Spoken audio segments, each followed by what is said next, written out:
Hello everyone, this question appears in class 7th NCERT chapter of fractions and decimals. This is fourth question of its exercise 2.1.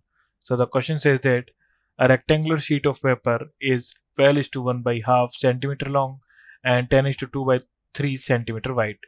Find its perimeter. So हमें length given है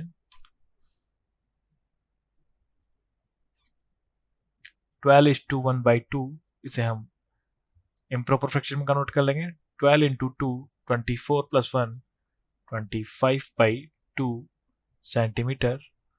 then breadth हमें given है 10:2 by 3, इसे भी हम improper fraction में convert कर लेंगे. So 3 into 10, 30 plus 2, 32 by 3 centimetre. So area of rectangle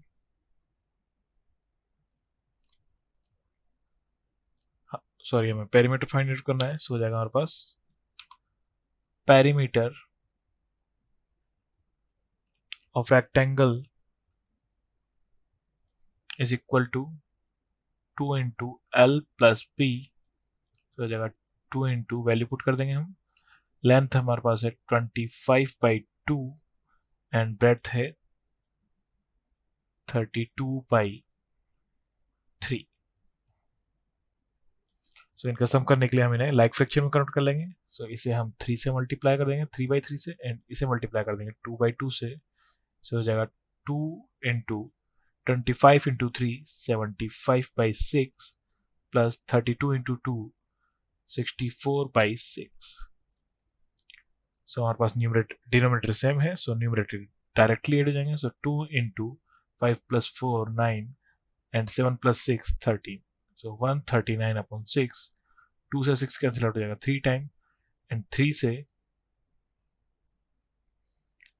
139 cancel हो जाएगा 3 4 द 12, then 3 6 द 18.33.